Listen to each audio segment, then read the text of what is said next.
안녕하세요 여러분. 오늘은 보딩스쿨에 대해서 설명을 해보도록 할 거예요.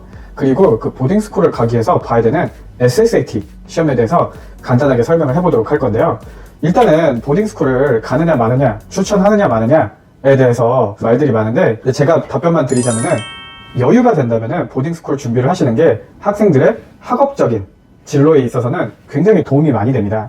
그래서 보딩스쿨의 장점에 대해서 알려드리자면요. 일단 첫 번째로 관리를 끝내주게 잘해줘요. 제가 말씀드리는 건 탑 30위권 위쪽에 있는 보딩들을 뜻하는 겁니다. 주니어 보딩은 몇 개 안 되기 때문에 모든 학교들이 관리를 잘해준다고 말씀드릴 수 있고요. 시니어 보딩은 탑 30위권 이상이라고 제가 못을 박을게요. 그 다음에 왜 장점이 있냐면은 미국 학교가 합격률이 굉장히 높아요. 제가 저번에 안내를 해드렸듯이 미국 대학을 목표로 하시는 분들이라면 고등학생들 기준으로 미국 소재에 있는 시골에 있는 미국 학교에 다니는 시민권자 애들이 상대적으로 합격률이 높다고 말씀을 드렸고요. 그 다음에는 미국 로컬의 학교에 다니는 일반 미국 시민권자, 영주권자 학생들이 합격률이 높다고 말씀드렸고, 그 다음에 한국 혹은 외국에 있는 국제학교를 다니는 미국 시민권자들이 합격률이 더 높다고 말씀을 드렸고요.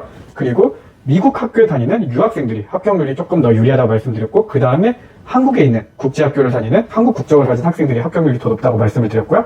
그 다음에는 국제학교도 다니지 않는 한국학교 학생들이죠. 그러면 제일 많이 물어보시는 게 주니어 보딩부터 보내야 되느냐 아니면 시니어 보딩부터 보내야 되느냐, 이 질문들을 굉장히 많이 하세요. 결론만 알려드리자면 여유가 되신다면 당연히 주니어 보딩부터 보내시는 것을 강하게 권장드립니다. 왜냐면 주니어 보딩은 상대적으로 개수가 얼마 되지 않아요. 합격률이 상대적으로 나쁘지 않습니다. 그리고 시니어 보딩 같은 경우에는 이미 만들어진 애를 원해요. SSAT 점수를 제가 이따가 설명을 드리겠지만 주니어 보딩 같은 경우에는 SSAT 점수가 예를 들어서 상위 60% 미만이다 할지라도 페이나 이글브룩 합격한 학생들도 가끔가다 종종 볼 수가 있거든요.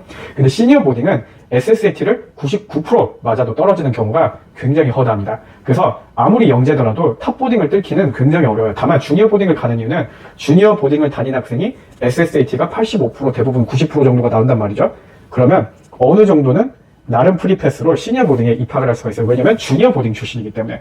그래서 미리부터 준비를 해두시는 것을 강하게 권장드리도록 할게요. 그리고 SSAT에 대해서 설명할 건데요. 일단은 여기 www.boardingschoolreview.com에서 어떻게 SSAT 점수가 필요한지 대략적으로 나와 있는 걸 잠깐 보도록 할게요. 대략적으로 여기를 보시면 아시겠지만 디얼필드, 제가 떨어졌던 학교네요. 여기가 SSAT가 85% 이상을 요구를 해요. 말이 85%지 99% 갖고 오라는 소리예요. 거의 만점을 요구를 하고요. 여기는 시니어 보딩입니다. 9학년에서 12학년을 받고 있고 유명한 학교네요. 로렌스빌, 그리고 미들섹스, 그리고 밀튼, 그리고 필립스 엑스들, 그리고 가버넌스 애카데미, 힐스쿨, 노스웨스트, 와이어밍 세미너리 등등 있죠. 크랜브룩, 켄트, 메칼리, NMH라고 알려져 있는데 개인적으로 추천하는 바운더리 학교는 이 NMH와 이 크랜브룩입니다. 여기가 가성비가 제일 좋고 그리고 탑보딩 중에서도 합격률이 나쁘지 않은 편이에요. 그리고 조금 나이가 있으신 어머님들이나 아버님들도 이 학교 출신들이 꽤 계실 거예요. 저랑 연배가 비슷하시니까. 그래서 이쪽 보딩스쿨만 다녀도 웬만해서는 나중에 미국 명문대를 조금 합격률을 수월하게 들어가실 수 있다고 보시면 될 것 같습니다. 그만큼 좋은 시니어 보딩이라는 얘기거든요. 그러면 다시 본래대로 돌아와서 이제는 SSAT에 대해서 설명을 해보도록 할게요. SSAT는 칼리지 보드가 아니고 ssat.org라는 사이트에서 등록을 하실 수가 있어요. 한국에서도 시험을 볼 수는 있는데 대부분 국내 같은 경우에는 서울에서 보시는 걸로 알고 계시면 될 것 같고요. 그리고 가능한 날짜가 많지 않아요. 그래서 토플을 동시에 준비하시는 학생들은 SSAT 목표 점수를 먼저 따놓고 토플을 나중에 보시는 걸 권장을 드릴게요. 제가 이전 클립에서도 여러 번 말씀을 드렸는데 토플은 국내에서는 일주일에 한 번씩 거의 자주 볼 수가 있고 원하는 점수만 낼 수 있기 때문에 굉장히 열려있는 기회가 많아요. 근데 SSAT는 많이 볼 수 있는 기회가 없다고 했잖아요. 그래서 SSAT를 꼭 먼저 응시를 하시는 것을 권장드릴게요. SSAT 정의는 건너뛸게요. 대부분 뭔지 알고 계시니까. 근데 SSAT는 크게 세 가지 레벨로 나눌 수가 있어요. 첫 번째, 엘레멘터리 레벨. 초등 레벨이죠. 라떼 시절에는 없었지만 현재 3, 4학년인 학생이 미국에 있는 주니어 보딩을 4, 5학년으로 입학 신청할 경우 이 시험을 보게 되고요. 그 다음 미들 레벨 현재 5, 7학년 학생들이 좀 많이 보죠. 6, 8학년으로 입학 신청을 하는 경우, 그 다음에 어퍼 레벨 시니어 보딩 지원할 때 보는 시험, 현재 8학년에서 11학년에 있는 학생이 9, 12학년으로 지원을 하는 경우인데 현실적으로는 9학년 지원하는 시험이라고 알고 계시면 됩니다. 왜냐면 10학년 이후로서는 시니어 보딩들은 거의 학생들을 받지 않거든요. 말씀드릴 게 있는데 일부 국제학교나 외국에 있는 국제학교나 국내 국제학교에서 SSAT 시험, ISE 시험 갖고 오라는 경우가 있어요. 이 중에서는 SSAT가 난이도가 제일 높습니다. 그래서 SSAT랑 ISE를 받는다면 ISE를 선택하는 게 가장 현명한 방법이에요. 저는 왜 솔직히 SSAT를 갖고 오라는지 모르겠어요. 왜냐면 이 시험 점수는 사실상 탑보딩이나 학생을 판별하기 위해서 보는 시험이라고 알고 있으면 되시거든요. 어찌됐든 SSAT 시험 형식과 점수에 대해서 대략적으로 알아보도록 할게요. 그 SSAT 어플 시험 먼저 알아보면은 스케일드 스코어 방식으로 채점이 돼요. 그래서 SSAT 점수가 세 영역으로 세분화가 되고요. 버벌 영역과 그리고 수학 영역, Quantitative Math Section, 그리고 Reading, 독해 영역 점수가 있어요. 그래서 부분별 혹은 영역별 가장 낮은 점수는 500점이고 가장 높은 점수는 800이에요. 그러면은 가장 낮은 점수는 1500점에서 가장 높은 점수가 2400점이겠죠.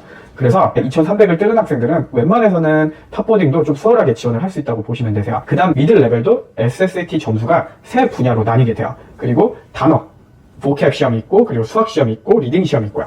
그리고 가장 낮은 점수가 440점이고 가장 높은 점수가 770점이에요. 그래서 1320점에서 2310점. 그래서 권장하는 점수는 2100점을 뜰으라입니다. 그래야 상위 85%를 웬만해서는 뜰 수가 있고요. 그리고 엘레멘터리 레벨. 엘레멘터리 레벨은 3개 영역으로 제한이 되고 단어, 수학, 그리고 리딩이 있어요. 그리고 제일 낮은 점수가 300점이고 제일 높은 점수가 600점이니까 총점으로 봤을 때는 900점에서 1800점 사이로 알고 계시면 좋을 것 같습니다. 그리고 어퍼 레벨 같은 경우에는 8학년 때부터 준비를 하는 경우가 일반적이지만 7학년 때부터 준비를 하라고 말씀을 드리고 있어요. 왜냐면 SSAT 평균 점수가 651점인데 이 평균 점수도 미리 준비하지 않으면 뜰기가 굉장히 어렵습니다. 그래서 8학년 같은 경우에는 작년 같은 경우에는 한 6만 명 정도가 시험을 봤고요. 평균 점수가 독해가 800점에서 650점 정도였고요. 그리고 단어, 어휘가 800점에서 650점 정도였고 수학이 800점에서 687점 정도 됐습니다. 그래서 총점이 한 1900에서 2000점 사이였어요. 그래서 이 점수 이상으로만 따도 웬만큼 상위권 레벨에 진입을 할 수 있다는 얘기가 되고요. 그리고 미들 레벨 같은 경우에는 평균 점수가 770점 만점에서 리딩이 600점 정도 됐고, 그리고 버벌이 770점 만점에서 600점 정도 됐고, 수학 또한 600점 정도 됐습니다. 거의 다 600점이라는 거죠. 그래서 상대적으로 학생이 650에서 700점 가까이 되는 순간부터 좀 상위권 레벨에 된다고 보시면 되시고, 엘레멘터리 레벨도 평균 점수가 리딩이 450점 정도, 그리고 버벌이 450점 정도, 수학도 450점 정도 됐다 보시면 되세요. 그래서 각 영역당 500점만 넘어도 학생들이 고득점이라고 알고 계시면 좋을 것 같습니다. 그리고 시험 구성에 대해서 알아볼 텐데요. 일단은 미들하고 어퍼 레벨 먼저 설명을 드리도록 할 거예요. 일단 라이팅 샘플이 처음에 먼저 나오고 그 다음에 휴식 시간이 주어지고요. 그리고 섹션 1 수학 먼저 나오는데 수학이 25문제가 나옵니다. 그리고 독해가 40문제가 나오고요. 그리고 휴식 시간이 또 주어져요. 그 다음에 섹션 3 어휘 시험이 나오고 어휘 시험이 60문제 정도 주어지고 그리고 수학 문제가 마지막으로 또 주어지는데 이게 25문제가 나오고 그리고 익스페리멘털이 16문제가 나옵니다. 그래서 총 167문제 정도 나온다고 보시면 될 것 같고요. 그리고 엘레멘터리의 경우에는 그렇게 문제들이 많진 않아요. 그래도 섹션 1에 30문제 정도가 수학 문제가 나오고 그리고 섹션 2에 버벌이 30문제 정도 나오고 그리고 휴식 시간을 주고요. 마지막으로 그 리딩 문제들이 28문제 정도 나오고 그리고 라이팅 샘플 하나 정도 있게 되고 토탈이 104문제에서 106문제 정도라고 알고 계시면 되세요. 그리고 이 라이팅 샘플에 대해서 궁금하신 분들이 많은데 이 explanatory 설명하는 게 있고 그리고 narrative 중 하나를 선택해서 작성을 하는 게 있어요. 점수가 따로 채점이 되지는 않아요. 그래도 성적표에 라이팅 카피본이 포함돼서 지원하는 학교에 같이 리포팅이 돼요. 그래서 시니어 보딩 지원을 하시는 학생들은 이 라이팅이 굉장히 중요합니다. 왜냐면은 학생들이 원서 에세이를 쓸 거 아니에요. 원서 에세이를 쓰면은 누군가에게 보통 첨삭이나 도움을 받는데 학생들이 SSAT 라이팅 샘플하고 실질적으로 원서를 지원할 때 냈던 에세이와 너무나도 영어 실력 갭 차이가 크면은 이거를 누군가 도와줬다고 판단을 해요. 그래서 상대적으로 원서 에세이는 본인이 쓰시는 것을 강하게 권장드리고 있습니다. 학생 본인이요. 그리고 응시 비용은 미국 내에 있는 학생들이 보게 될 경우에는 대략적으로 캐나다 포함해서 엘레멘터리 레벨이 90불 정도 되고요. 그리고 미들 레벨과 어퍼 레벨이 149불 정도 됩니다. 그리고 한국에서도 많이 보죠. 한국 같은 경우에는 엘레멘터리 레벨이 좀 비싸죠. 2배인 203불 정도 되고요. 그리고 미들 레벨과 어퍼 레벨이 한 300불 정도, 287불이긴 한데 거의 300불 정도로 알고 계시면 될 것 같아요. 그러면 대체 이 SSAT라는 거는 언제 공부를 시작을 해야 되느냐? 그래서 엘레멘터리 레벨의 경우에는 3학년 때부터 준비를 시켜주시는 걸 강하게 권장드리고요. 미들 레벨의 경우에는 5학년 혹은 6학년 때부터 미리 프랩을 해주시는 게 중요하고 어퍼 레벨은 무조건 7학년 때 하셔야 돼요. 왜냐면 SSAT라는 게 영재가 아니면 단기간에 점수가 나오기가 힘들거든요. 그래서 어머님들이 우리 아이가 영재인가 아닌가 만약에 판단이 어려우실 때는 토플 시험을 먼저 치러보시는 걸 권장을 드립니다. 왜냐면 토플 시험이 지금 7, 8학년 학생들 기준으로 105점이 넘어간다면 어느 정도 언어적인 실력이 있다고 판단을 하실 수가 있는데요. 만약에 90점이 나왔다. 죄송하지만 이건 영재 아니에요. 아시겠죠? 그래서 학생들이 토플 시험인 점수가 미리 나와 있다면 그걸로 학생들이 단기간에도 점수를 완성할 수 있겠구나라고 예측을 하시면 되는데, 만약에 이런 공인 성적이 없다면은 학생들이 대략적으로 1년 전에는 꼭 준비를 하시는 것을 강하게 권장을 드리고 있어요. 그리고 SSAT의 경우에는 난이도가 굉장히 어려운 시험이에요. 제가 아까 말씀드렸듯이 SSAT, ISE, 맵 테스트 보이지도 않네? 이 정도의 난이도라고 보시면 되세요. 그래서 학생들이 SSAT 점수가 높다면은 상대적으로 언어적인, 수학적인 코어가 굉장히 훌륭한 걸로 알고 계시면 됩니다. ISE는 가성비 측면에서 접근을 하시는 게 좋을 것 같아요. 원하는 학교가 SSAT랑 ISE 둘 다 가지고 오라고 할 때 ISE 시험을 보는 용도로 생각을 하시면 좋을 것 같은데요. ISE가 고득점 나왔다고 해서 학생들이 영어나 수학을 잘한다고 얘기할 수는 좀 없을 것 같아요. 그리고 ISE 또한 계절별로 한번 볼 수 있어요. 이 ISE 웹사이트에 들어가서 등록을 하셔야 되고요. 그리고 마지막으로 주의해야 될 점에 대해서 설명을 해보도록 할 거예요. 어떤 게 제일 중요하냐면은 SSAT를 할 때 보편적으로는 학교에서 하는 프로그램이 아니기 때문에 외부에서 선생님들한테 도움을 받는다는 거죠. 근데 이 도움을 받을 때 강사의 자격에 대해서 조금 생각을 해보실 필요가 있어요.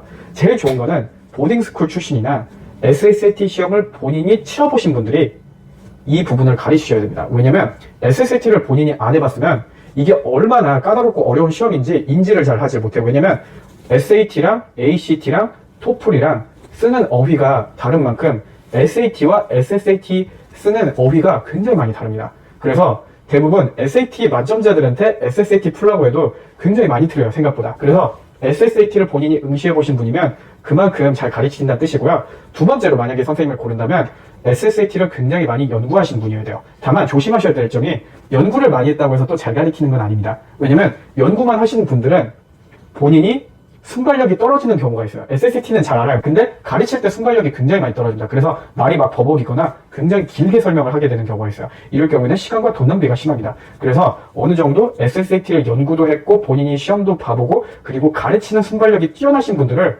판별해야 돼요. 방법은 눈앞에서 문제 풀어보게 하는 수밖에 없겠죠. 근데 그러신 분들이 굉장히 드물기 때문에 선생님을 고르는 데 있어서 굉장히 유의하시면 좋겠습니다. 자, 어떠셨나요? 오늘은 보딩스쿨과 SSAT에 대해서 간략하게 설명을 해보았는데요.